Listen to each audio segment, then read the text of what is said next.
Huapo ni Estadio La Cartuja, hapa ni Sevilla jijini nchini Hispania, moja kati ya viwanja bora ambavyo wanavipata katika nchi ya Hispania. Basi ni huu ni uwanja wa kisasa sana, na hawa ni makocha wawili wanaofundisha soka la kuvutia mno, lakini mpaka sasa Hansi Flick hajawahi kupoteza mchezo wowote mbele ya Real Madrid. Leo itambidi Jude Bellingham kucheza kama mshambuliaji kwa jinsi ambavyo hali ilivyo. Dani Olmo yupo katika kikosi. Rafinha, Lamine Yamal pia ni miongoni mwa wachezaji ambao wako katika kikosi kwa siku ya leo kwa upande wa FC Barcelona, ikiwa ni mechi ya El Clasico. Ni mechi nzuri, ni mechi ambayo inakutanisha wababe wawili wa soka la Spain, Real Madrid pamoja na Atletico na Barcelona. Barcelona leo wanaingia ni finali yao ya 32, na kama watafanikiwa kutoa taji itakuwa ni ubingwa wao wa 32. Mpaka sasa ni mabingwa mara 31 wa Copa del Rey, na kama watachukua leo itakuwa ni ubingwa wao wa 32. Mechi nzuri, mechi ambayo inatazamiwa na watu wengi kweli kweli duniani. Mechi ambayo inavuta pia hisia za watu wengi kweli kweli. Leo Kylian Mbappe akianzia bench kwenye kikosi cha Real Madrid. Yako mengi ya kutazama katika mchezo huu. Lamine Yamal ni miongoni mwa wachezaji wanaotazamiwa kufanya jambo katika mchezo wa hii leo, lakini story nzuri ni wachezaji kutoka Brazil ambao wamepata nafasi ya kucheza kwa mara nyingine katika El Clasico nyingine msimu huu, na hii inakuwa ni El Clasico ya 3. Thibaut Courtois endelea kuwa sehemu ya kikosi cha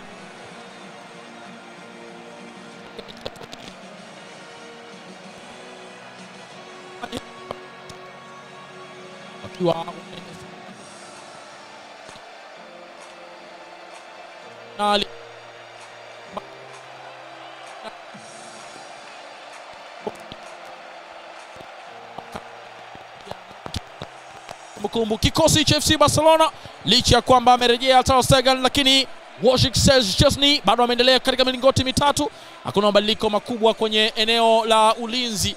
Yuko Inigo Martinez, Pau Kubasi, Gerard Martins pamoja na Jules Kounde, wakati Dani Olmo, Frank de Jong, Pedri katika eneo la kiungo. Ricardo de Burgos, licha ya kwamba Real Madrid walileta mambo mengi ikiwemo ni kumkataa, lakini mwamuzi huyu ameendelea na atakuwa sehemu ya mchezo akisimamia sheria 17 za kabumbu. Leo Robert Lewandowski anakosekana katika kikosi cha FC Barcelona. Ferran Torres yupo kwenye eneo la kushambulia. Kama kawaida VAR itakuwa ikitumika kama ambavyo imekuwa ikitumika pia katika ligi. Katika kikosi cha Real Madrid, Kylian Mbappe ameanzia katika mbao, Dani Olmo akiingia katika kikosi cha kwanza, lakini mabadiliko ni ameingia pia Raul Asensio. Antonio Rudiger hakuwa katika mchezo uliopita, lakini amepata nafasi ya kuingia. Rodrigo pamoja na Vinicius watakuwa kimsaidia Jude Bellingham katika eneo la kushambulia pia yupo, lakini Federico Valverde, Aurelien Tchouameni pamoja na Dani Ceballos wapo katika eneo la kiungo. Ferran Torres, Ferland Mendy eneo la mbavu ya kushoto, na Lucas Vázquez Iglesias upande wa mbavu ya kulia. Wojciech Szczesny huyo, licha ya kwamba amerejea katika utimamu wake, mlinda lango namba 1 Ter Stegen Mark, lakini bado kocha Hansi Flick ameendelea kumwamini Wojciech Szczesny kukaa katika milingoti mitatu. Andre Ter Stegen alipata majeraha muda mrefu kidogo, na pengine hiyo ndio ambayo imepelekea pia mwalimu Hansi Flick akaendelea kumweka benchi na kumwacha Szczesny aendelee kucheza kwenye kikosi cha kwanza. Wakati anapata majeraha ndipo ambapo pia Szczesny alipata nafasi ya kusajiliwa akiwa anaelekea kutangaza kustaafu. Dakika 45 za kipindi cha kwanza, kipenga cha mwamuzi kimesikika. Hizi ni dakika 45 tamu kweli kweli. El Clasico, mechi ikipigwa katika uwanja wa Estadio La Cartuja. Mimi naitwa Tagato, James Tagato. Alex Ingereza atakuwa pamoja nami kuhakikisha kwa kila kitu kinakaa sawa sawa kwa dakika zote 90, kwa kuanza na dakika 45 za kipindi cha kwanza. Mechi zake zote mbili ambazo amecheza ameshinda, na sio kwa idadi ndogo ya mabao 5. Haya, Haya, Ferran Torres sasa. Ferran Torres amepitisha mali lakini amekataa kwa uzuri na kupeleka mpira Roy Tchouameni. Mpira umekwenda nje. Kona ya kwanza akipata FC Barcelona. Kazi nzuri alikuwa amefanya Ferran Torres. Tazama, alipita akamwacha mtu akiwa bado yuko chini, akataka kuchapa mpira kofi yule, lakini haukufika kwake Rafinha. Tchouameni tayari alishaupeleka nje, licha kwamba Antonio Rudiger alikwenda kucheza kitali, alishatoka nje. Ni kona hiyo. Kwa nafasi nzuri ambayo atengeneza Ferran Torres, aliyepata nafasi ya kucheza kwa sababu mkongwe Roberto Lewandowski amekosekana kwenye kikosi. Dani Olmo amenyonga kona juu. Wanawawakilisha wa Catalunya na mechi hii, ukiacha mbali mengine yote, lakini sababu kuu tatu zinazoifanya mechi hii kuwa kubwa ni itikadi, siasa pamoja na wachezaji ama ndani ya uwanja, unaweza ukaweka hivyo. Haya, Lamine Yamal anataka kuondoka na mpira, lakini mwamuzi ameonyesha kuwa Dani Olmo alifanya madhambi. Katika itikadi ndio hiyo ambayo nimekuambia, Barca wao ni alama ya wa Catalunya, wakati Real Madrid wao ni alama ya Wahispania halisi. Na wale ambao hawaelewi, Catalunya ni jimbo, na jimbo lile lilikuwa chini ya Roman Empire, na wao pia wana lugha yao wanaoizungumza. Kikatalunya ndicho ambacho wanakizungumza kama lugha yao, lugha ambayo imechanganya Kihispania pamoja na Kigiriki. Lugha hizi mbili zilivyochanganywa ndio imekuja kuzaliwa Kikatalunya.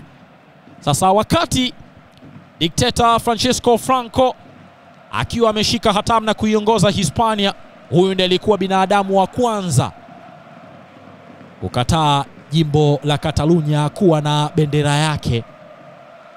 Na wakati huo, jambo ambalo lilikuwa linaonekana kama linawadidimiza wa Catalunya, ni jimbo ambalo lilikuwa linaonekana halipewi kipaumbele sana serikali yake, ni jimbo ambalo lilikuwa linaonekana ni kama second choice, ukiacha jimbo kuu la Madrid ambako pia ndio ilikuwa ikitokea Real Madrid. Kwa ishara ni kwamba Ferran Torres anaonyesha kuwa muda wote anafanywa mabadiliko, hawezi kuendelea na mchezo. Kumbuka alikosekana katika michezo kadhaa kutokana na majeraha ambayo aliyapata, na hakuwa sehemu ya mechi nyingi zilizopita za Real Madrid. Leo ilikuwa ni riski kweli kweli kumtumia, na tayari amepata tena majeraha. Anatoka nje. Kama unakumbuka hata mchezo uliopita Eduardo Camavinga naye alidondoka hivyo hivyo, naye pia akaomba mabadiliko, atolewa nje. Na sasa Ferland Mendy naye pia tatizo ni lile lile, nikana kuna changamoto ya misuli, anatolewa nje. Haya ni mabadiliko. Shaka atakao kwenda kuchukua nafasi yake ni Fran Garcia, nyota ambaye pia amekuwa akicheza na akipata nafasi katika mechi za hivi karibuni kuonyesha ubora wake. Miaka 25, Fran Garcia, kijana ambaye amesajiliwa kutoka Rayo Vallecano, lakini huyu ni mchezaji ambaye amekulia Castilla. Rejesha mpira Nico Martinez, Barca katika umiliki wa kabumbu. Pau Kubasi, pasi imefika kwa uzuri. Frank de Jong zunguka na mali ile. Lamine Yamal anao mpira. Lamine Yamal amemwacha mtu vizuri. Lamine Yamal yuko yeye na boli, ni yeye dhidi ya Toni Rudiger, lakini amepita. Hata hivyo Garcia ameenda kupeleka mpira nje. Ni kona wakipata FC Barcelona.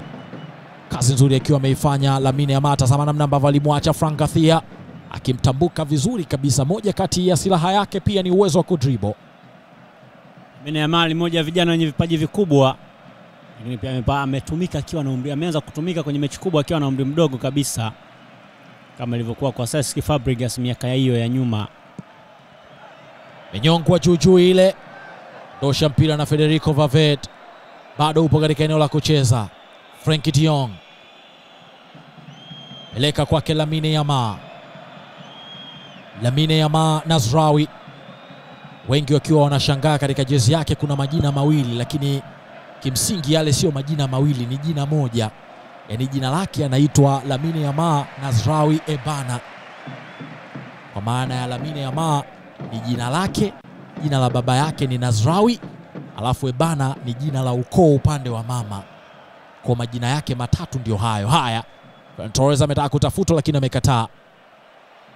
Hili Lamine Yamal baba yake alilitoa kama sehemu ya zawadi ya watu wawili, Lamine na Yamal, ambao walimsaidia katika nyakati ngumu. Wakati mama yake Lamine Yamal akiwa na ujauzito wake, baba yake mzazi alikuwa na wakati mgumu kweli kweli na hali ngumu.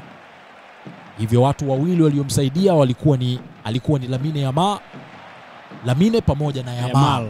Haya, Gerard Martin, Rafinha katika kisanduku, cheza mpira katika nafasi nzuri, lakini Fran Garcia ameingia na kufanya uokozi. Baka bado anamiliki kabumbu. Dani Olmo anayo boli ile. Pedri yuko na mpira, sogezewa Dani Olmo, lakini mkubwa sana ule umekwenda kwake Thibaut Courtois. Anao mpira, Tony Rudiger ameupiga mpira mrefu sana kwake Rafinha, ameutanguliza kwa utosi. Rafinha sasa weka kwake, ameucheza mpira ule, lakini amekwenda kuchukua Thibaut Courtois.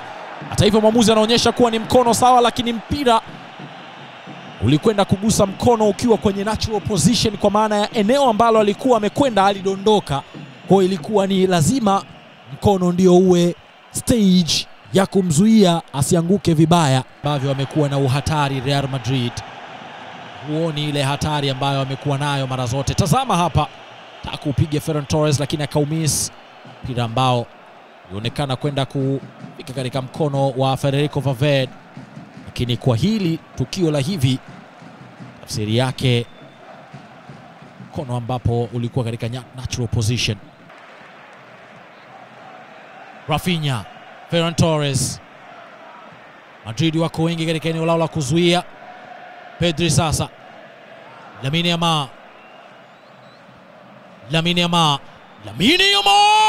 mpira umekwenda nje. What a strike! Lamine Yamal alikuwa anajaribu kumtazama Thibaut Courtois namna ambavyo amekaa. Tazama hii, alimwangalia jinsi ambavyo amepiga, kapiga mpira chini ule ambao ulikuwa unajikata taratibu, ukapita sentimita chache lipo lango. Thibaut Courtois akibaki akiwa anatazama, Tony Rudiger naye akiwa anatazama tu. Mpira umepita, lakini wenyewe wanasema chupu chupu. Jambo lingine linaloongeza utamu wa mechi hii ya El Clasico. Haya, Jude Bellingham amecheza mpira lakini Paul Kubasi amekataa. Ametupwa mpira mrefu kumtafuta Lamine Yamal. Atauwai, yes, bila shaka. Mpira katika himaya yake ni yeye na Fran Garcia. Lamine Yamal yuko na mpira, Messi, Pedri!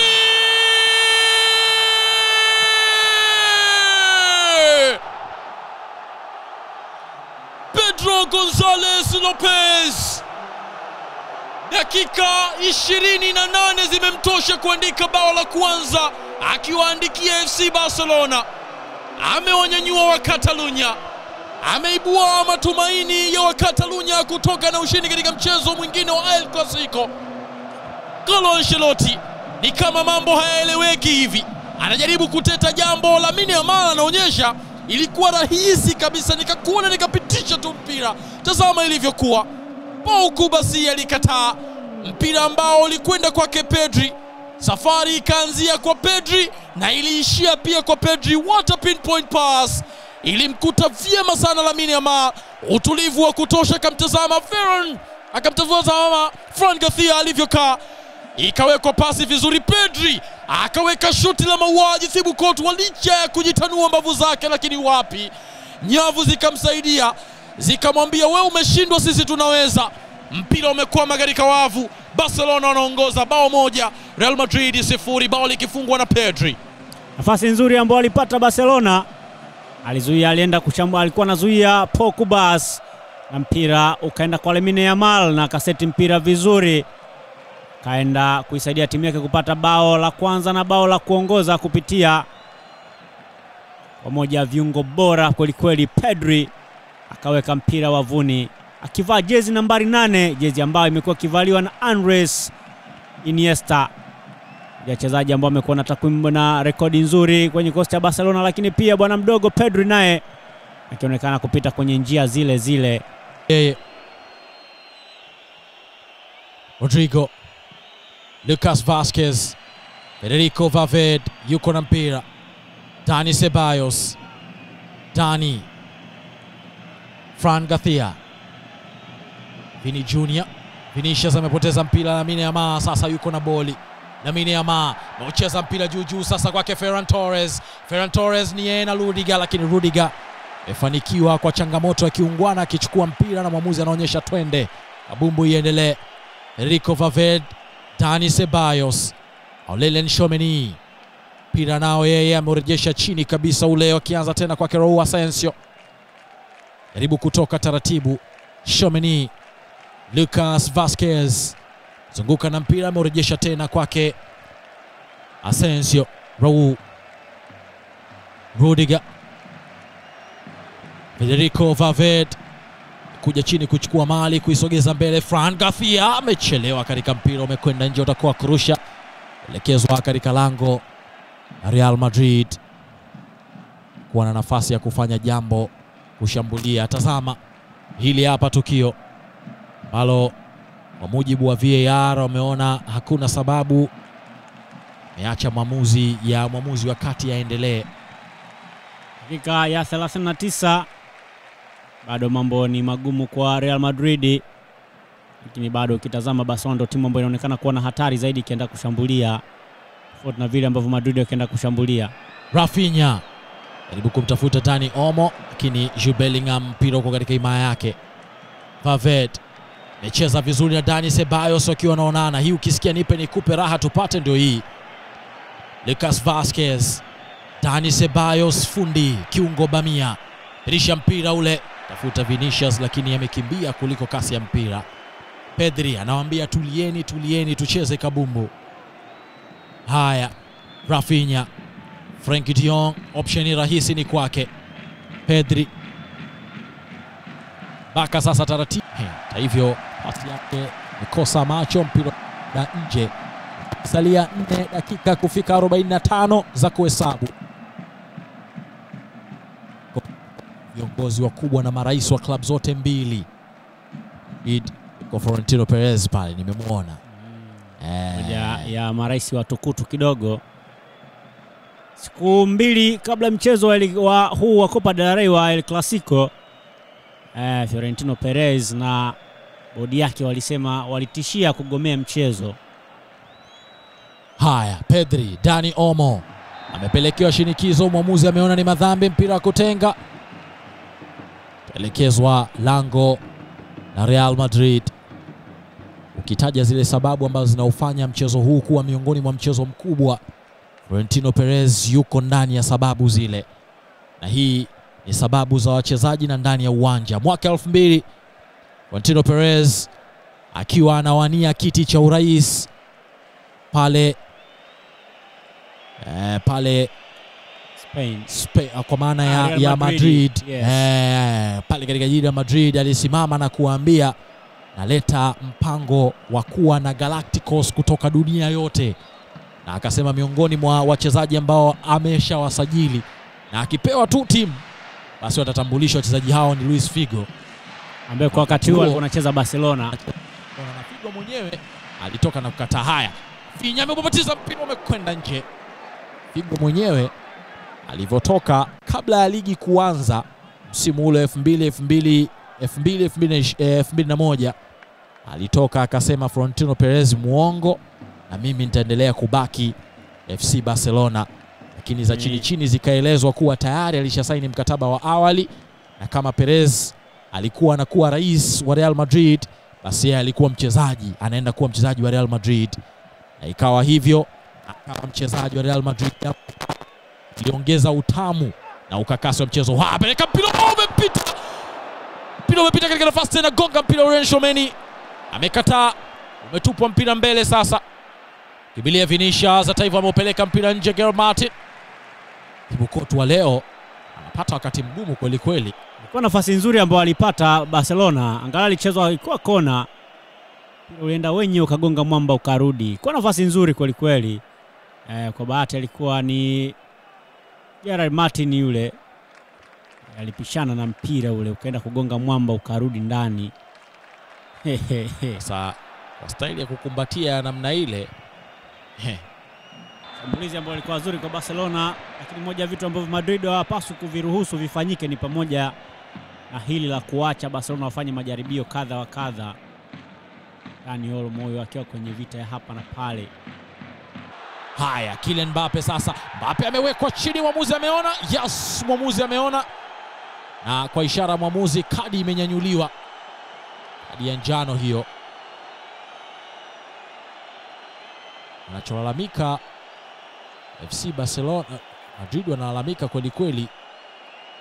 Mwamuzi anahesabu kadi ya njano hiyo. Frank de Jong anacholalamika, wanacholalamika wachezaji wa Real Madrid ni kwamba pengine ilipaswa kuwa kadi nyekundu kwa sababu ilikuwa wa mwisho kwa jinsi ambavyo ilikuwa, lakini ukitazama Pau Kubasi pia mchezaji wa mwisho. Alichokifanya Frank de Jong ni kupunguza kasi ya Kylian Mbappe. Baada ya kuingia Kylian Mbappe, unaona Madrid wamebadilika sana kwenye eneo la ushambuliaji, hasa kwenye transition wamekuwa hatari kweli kweli. Dakika ya 69 bado umesalia mwingi tu. Szczesny anapanga ukuta wake, lakini Fermin Lopez yuko chini akiwa amelala. Wapa uhuru ama kutoa uhuru kwa ukuta, kama pengine utaona sababu ya kuruka basi wao wataruka, ati yeye akiwa chini anatengeneza backup, pilo usipitishwe chini. Szczesny yuko makini kweli kweli, ukuta wa wachezaji wanne yuko chini. Fermin Lopez, Kylian Mbappe nyuma ya mpira, ni mtaalam sana wa mipira namna hii. Kylian Mbappe!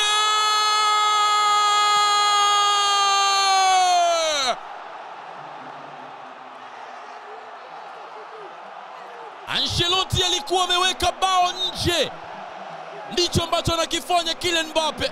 Los Blancos wamenyanyuka, the Whites wamenyanyuka, uwanja wote umenyanyuka, umebadilika kuwa nyeupe sasa. Mashabiki wa Real Madrid wako na morali, wamenyanyuka, wameaminishwa kuwa lolote linawezekana. Mrembo anasema wow, ni Kylian Mbappe huyo, kati wengine wakiwa wanafurahi. Szczesny kwake ni maumivu kweli kweli. Kylian Mbappe akiwa anaonyesha kuwa ni vamos, tazama mpira wa kutenga. Kylian Mbappe akapeleka mbali kweli kweli. Szczesny alishindwa kufika licha ya kwamba alijitohid, lakini wapi, imekuwa mbali kwenda kufikia shuti kali akipiga Kylian Mbappe, bao la kusawazisha. Ilikuwa mpira mzuri ama ilikuwa nafasi nzuri ya mpira wa kutenga. Alikifanya Kylian Mbappe ni kutazama ukuta wa Barcelona umesimama vipi, na baada ya kupata ule upenyo akaweka mpira kwenye upenyo ule ule, mpira ukaenda wavuni. Thibaut Courtois anaruhusu bao kwenye dakika hizi za kipindi cha pili. Nafasi nzuri ambayo alipata mpira wa kutenga. Haya, Rafinha sasa amebadili upande. Jules Kounde, Lamine Yamal cheza na Pedri. Lamine Yamal tena iweka kwa Kieran Martin, iweka cross juu. Fermin Lopez ameseti mali ile, lakini Courtois kwa kimo chake imekuwa faida. Haya, Kylian Mbappe tena akataliwa kufanya jambo, mpira umekwenda nje. Yeye amebaki na maumivu, kumbuka ametoka kuguza jeraha la mguu. Sasa ametoneshwa ama inakuaje, cha tuone, lakini anaonekana kuwa na maumivu. Ndade ameingia kusawazisha bao, basi kwa Madrid wao mambo safi. Dakika ya 71 mpaka hivi sasa, Barcelona 1 Real Madrid 1. Kila mtu anatafuta bao la ushindi sasa. Hapa leo lazima mshindi apatikane. Hii ni fainali, mwali yuko uwanjani, lazima bingwa ajulikane. Kama si kwa dakika 90, na si kwa namna nyingine yoyote, kwa kuongeza 30 kisha kwenda katika changamoto ya mikojo ya penalty ili kumpata bingwa. Frankie de Jong ameshuka chini kabisa kuja kuchukua mali. Cheza na Pedri, eneo kubwa la kukimbia. Pedri anao wanda mpana, amepeleka kwa Lamine Yamal. Lamine Yamal yuko na boli, cheza tena na Pedri. Baka hawana haraka hivyo. Fermin Lopez amelazimisha cross, bila bado upo, muondosha Toni Rudiger, ucheza Vinicius Junior. Pedri tena ameipokea mali. Pedri yuko na mpira, rejesha kwake Pau Kubasi, cheza na Inigo Martinez. Baka taratibu control mpira, jaribu kucheza kwa mazingira wanayoona inafaa zaidi. Lamine Yamal yeye na Fran Garcia. Pedri irisha mpira ule kwake Rafinha sasa. Lamine Yamal yuko na mpira tena, ametaka kupitisha kwenda kwake Pedri, lakini umerejeshwa. Pedri sasa taka kumpitishia Rafinha, lakini umerudishwa. Kira Martin. Lamine Yamal control nzuri,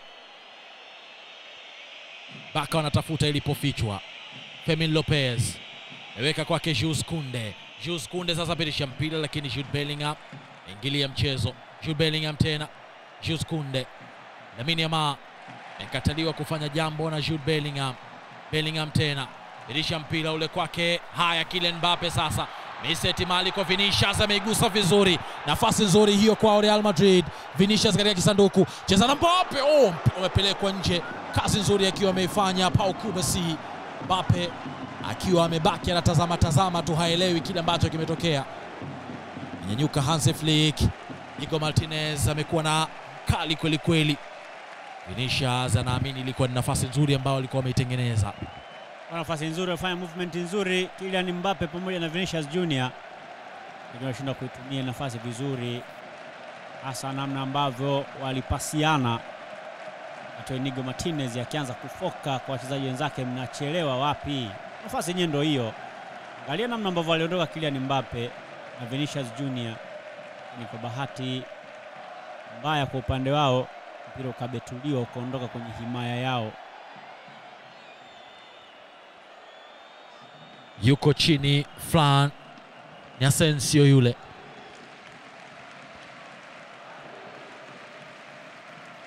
Modric ucheza mpira juu, gonga mahali ile, mpira umekwenda aliko tena. Modric tena anatazama nani wa kucheza naye. Modric amebabatiza kama alikuwa anatafuta posti ya kwanza. Luka Modric, nyota wa zamani wa Tottenham Hotspur, kila kitu kilishakamilika kwenda Chelsea, yeye mwenyewe akiwa anahitaji kwenda Chelsea.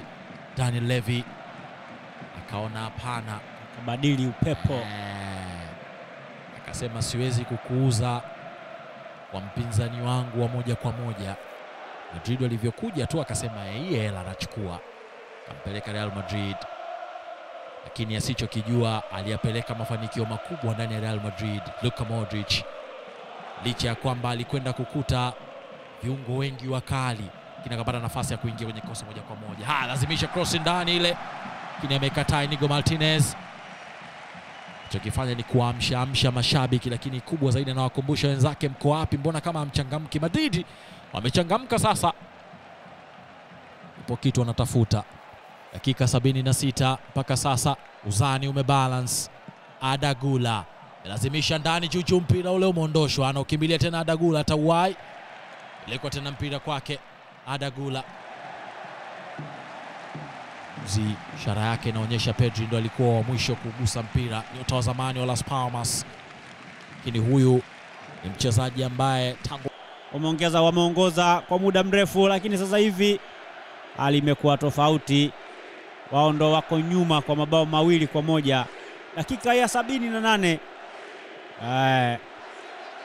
Carlo Ancelotti anaendelea kuwakumbusha wachezaji wake na kuzungumza, wakati wa Antonio Rudiger akiendelea kugangwa, wakati huo anafoka. Hansi Flick haelewi kinachotokea. Hajawahi kupoteza mchezo mbele ya Real Madrid, lakini game kwa namna ambavyo inakwenda, mambo yamebadilika, upepo umebadilika. Toni Rudiger, kumbuka ana jeraha huyu, bila shaka namna ambavyo anafunga mguu wake ni kama anakazia swaumu. Ukisikia kukazia swaumu ujue mambo yashabadilika. Haya, kwenye transition tena Kylian Mbappe ucheza mpira ambao haujafika kwa Vinicius Junior. Ichukua Frenkie de Jong, yuko na mpira, mezunguka 360 safi kabisa ile. Ferran icheza mali ile. Haya, ameweka mpira vizuri. Ikataa Federico Valverde. Arda Güler ondosha mpira. Pedri tena. Kubasi. Lamine Yamal icheza mali ile. Frenkie de Jong, tazama Lamine Yamal ipo tena. Lamine Yamal melazimisha mpira ndani, lakini Federico Valverde muondosha mpira. Pau Kubasi tena. mipango inaanza upya. Baka wako katika kusaka namna ambavyo anaweza kulevel scoreboard. Dakika nazo nazidi kusogea. 79 zimesha katika mpaka hivi sasa. Baka 1, Real Madrid 2. Jules Kounde ni control mali tena vizuri. Frank de Jong, Jules Kounde. Haya, umepitishwa mpira kwake Lopez. Fermin Lopez yuko na boli.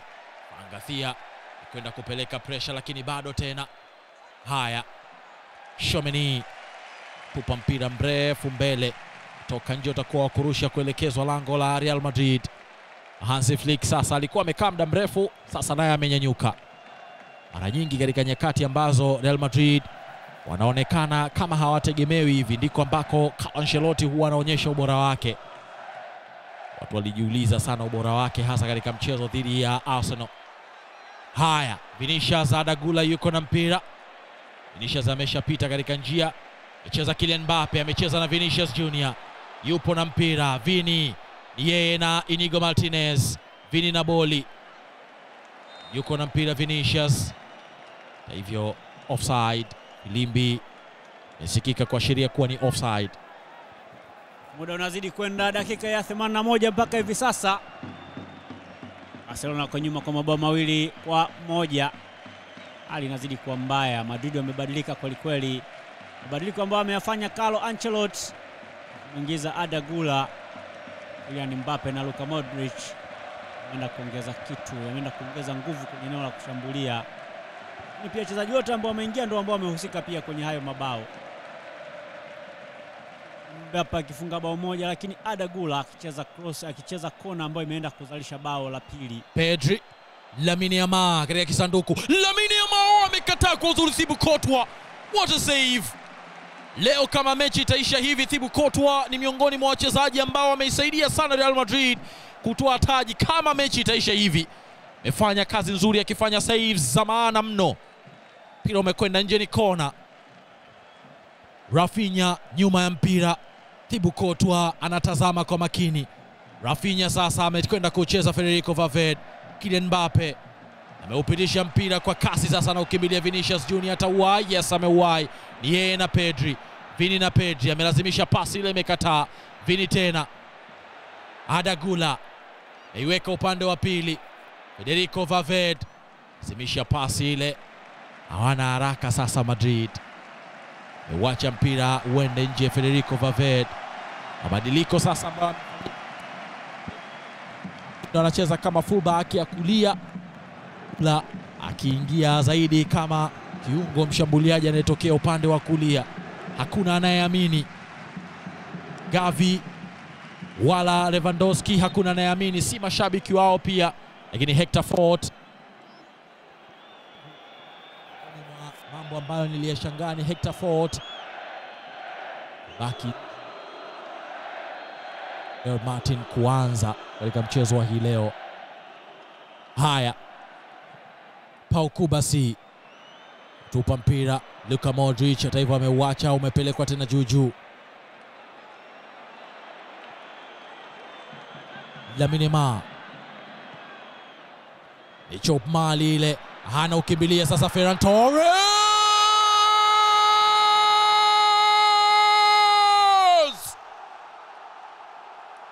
haijawahi kuwa nyepesi wala haijawahi kuisha pindi ambapo Barcelona wanakuwa nyuma wakiwa na kocha Hansi Flick. Jude Bellingham hoi ametepeta, ametweta. Fran Garcia naye haelewi. Mashabiki wa FC Barcelona nao wamelanduka, wamechachuka. Ferran Torres amerudisha matumaini, anawaambia hii ni ya kwenu. Amenyanyuka sasa Hansi Flick akiwa na furahi. Catalunya imenyanyuka, ameibeba mabegani. Pasi nzuri sana ile, ikipigwa na Lamine Yamal. Tazama, wrong range, akaiweka vizuri. Ferran Torres mguso wake wa kwanza ulimpoteza maboya Thibaut Courtois. Amekwenda kumalizia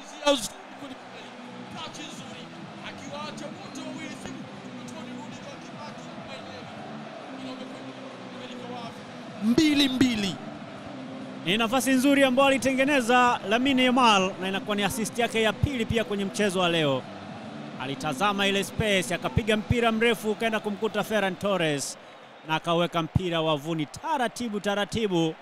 Antonio Rudiger anaona mpira unaenda kuingia wavuni. 2-2. Dakika zinazidi kuyoyoma. Sasa ni 2-2. Nani ndo ataibuka kuwa mshindi kwenye mchezo wa leo? Ni swala kusubiri na kuona. Asensio aamini kinachotokea wakati wa Ferran Torres na yeye akishangilia kwa namna yake. Renard Araujo akiwa amenyanyuliwa pia kutokea bench wakati Gerard Martin anatoka nje. Renard Araujo ya nyota ambao pia amehudumu kwenye kikosi cha Barcelona kwa muda mrefu. Majeraha tu ndio amekuwa kikwazo kwenye karia yake ndani ya Barcelona. Wakati Gavi akiingia ndani na Frenkie de Jong akitoka nje. Sasa ile pacha ya Gavi na Pedri imerejea tena uwanjani. Kidogo ni wachezaji ambao wamecheza kwa pamoja muda mrefu, lakini ndani ya msimu hatujawafaidi sana kutokana na majeraha ya hapa na pale ambao wamekuwa kiwasumbua kwenye kati tofauti.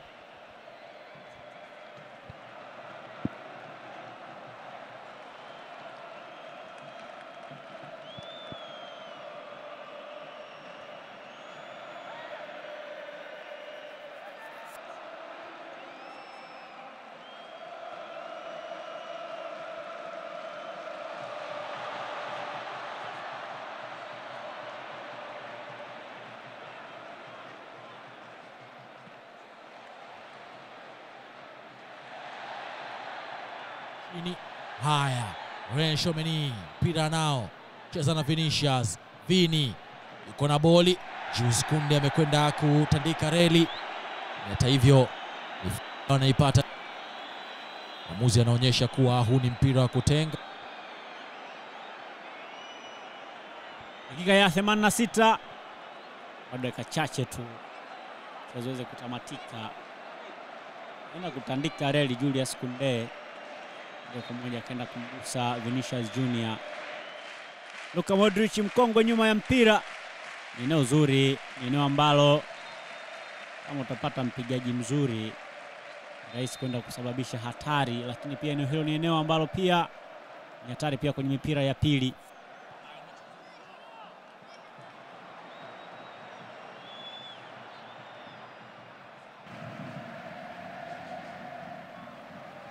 Modric, Brahim Diaz amechukua Jules Kounde. What a strike! Mama. Uwanja wote umelipuka. Jules Kounde amewanyanyua mashabiki kutoka Catalunya.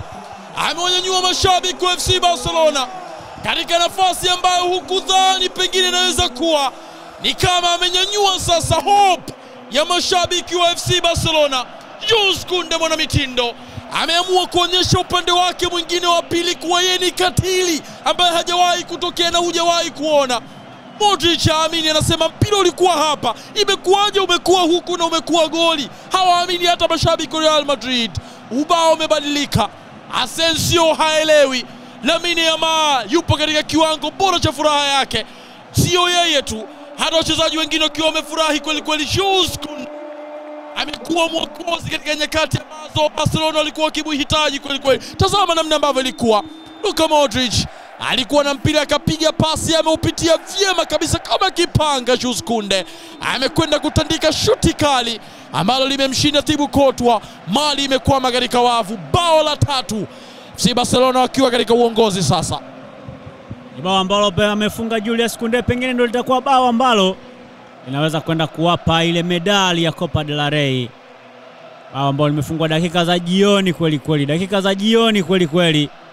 Zile salia dakika chache. Sioni ama sijui kama Real Madrid wanaweza wakafanya chochote kwa dakika ambazo zimesalia, kwa sababu kwa sasa Hansi Flick atakuwa na mpango mmoja tu wa kulinda mabao yake matatu ambayo ameyapata.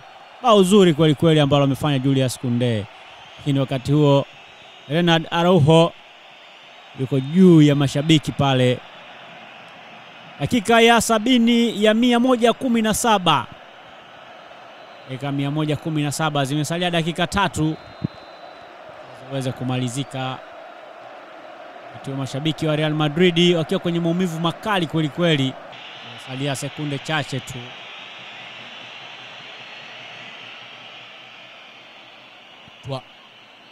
Cheza mpira ule.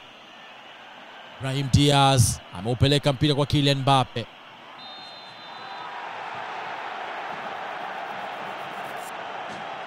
Hivyo yuko chini Gathia.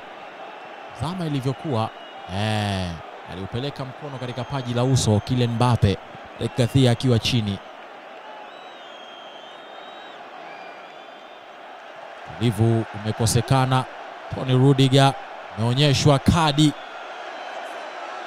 nyekundu hiyo. Ameonyeshwa Tony Rudiger, ni kama anataka kumpia na mabarafu sasa. Alikuwa na hasira kweli kweli,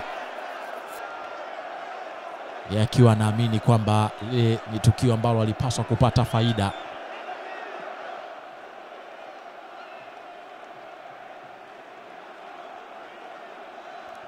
Bado utulivu unakosekana kwenye benchi la Real Madrid, na hii inaweza kushinikiza kile ambacho pia alikuwa anakisema Florentino Perez kwamba huyu mwamuzi hawamtaki, na kwa namna matukio yanavyoonekana